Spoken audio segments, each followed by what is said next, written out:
উপদেষ্টা আসিফ মাহমুদ কুমিল্লা মুরাদনগরে এক ধরনের মাফিয়া তন্ত্র কায়েম করেছে। আপনারা দেখেছেন যে যারা জুলাই এবং আগস্টে খুনি হাসিনার বিরুদ্ধে আন্দোলন সংগ্রাম করেছে, তার পূর্বে খুনি হাসিনার বিরুদ্ধে আন্দোলন সংগ্রাম করতে গিয়ে একাধিকবার জেলে গিয়েছে, তারা গণ অভ্যুত্থান পরবর্তী সময়ে দুঃখজনকভাবে তারা জেলে রয়েছে।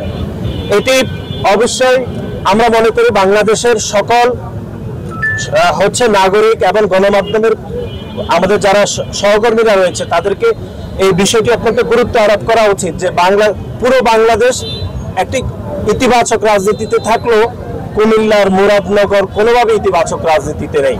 এখানের একজন উপদেষ্টা, আমরা আবারও বলছি, এখানে মাফিয়া তন্ত্র কায়েম করেছে। ওনার পছন্দ মতো তিনি এই কুমিল্লা মুরাদনগরকে পরিচালিত করছেন। আমরা দেখলাম যে বাংলাদেশ জাতীয়তাবাদী দল এবং তার অঙ্গ সহযোগী সংগঠনের 13 জন নেতাকর্মী এখানে কারাগারে রয়েছেন। এবং আপনারা লক্ষ্য করবেন আমাদের মুরাদনগরের ছাত্র দলের সিনিয়র যুগ্ম আহ্বায়ক নাজিম উদ্দিন, তাকে গ্রেপ্তার করার সংবাদ শুনে তার মা হার্ট অ্যাটাক করে মৃত্যুবরণ করেছেন।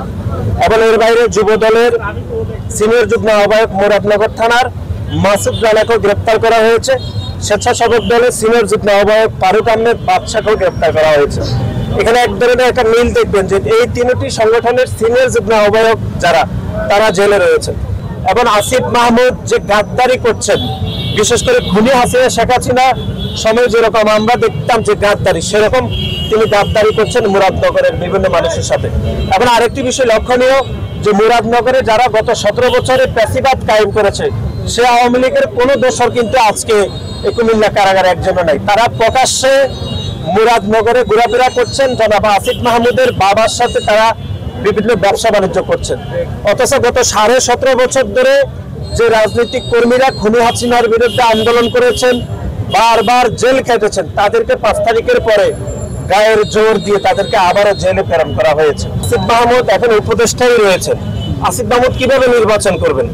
কিন্তু অনেকে বলছেন যে আসিফ মাহমুদ নির্বাচনের অন্তত বলে আসলে, তফসিল ঘোষণা করলে তিনি নাকি তার দল থেকে পদত্যাগ করবেন। এরকম একটা উপদেষ্টা নিয়ে কিভাবে এই সরকারকে আমরা নিরপেক্ষ বলবো? আর আপনি যেহেতু বলছেন যে এখানের ভারপ্রাপ্ত কর্মকর্তার বিরুদ্ধে অভিযোগ হয়েছে, অভিযোগ তো শতভাগ সত্য। কারণ আসিফ মাহমুদ যে মাফিয়া তন্ত্র কায়েম করেছেন, সেই মাফিয়া তন্ত্র থেকে তো থানার ওসি নিশ্চয়ই ওনাকে ভয় পাবেন। এবং ওনার কথা মতো তিনি মামলা করেছেন, যে মামলা 5 তারিখে পরে এফআইআর হয়েছে, সেই মামলাতেই আমাদের নেতাকর্মীদেরকে, আমাদের সহযোদ্ধাদেরকে গ্রেপ্তার করা হয়েছে। সুতরাং কুমিল্লার মুরাদনগরের থানার ওসির বিষয়ে আমরা স্বরাষ্ট্র উপদেষ্টার দৃষ্টি আকর্ষণ করছি যে উনি কোনোভাবে নিরপেক্ষ নয়। উনি আসিফ মাহমুদ এবং তার বাবা এবং আওয়ামী লীগের দোষকদেরকে তিনি শেল্টার দিচ্ছেন। অপরদিকে যারা গণতান্ত্রিকামী রাজনৈতিক কর্মী গত 17.5 বছর ধরে যারা মাঠে আন্দোলন সংগ্রাম করেছেন, তাদেরকে হয়রানি করছেন, গ্রেপ্তার করছেন। সেজন্য আমরা গণমাধ্যমের কর্মীদের সহযোগিতা কামনা করছি যে এই বিষয়গুলোতে আপনারা নিরপেক্ষভাবে বিচার বিশ্লেষণ করে সংবাদ পরিবেশন করার জন্য আমরা এই আহ্বান জানাচ্ছি।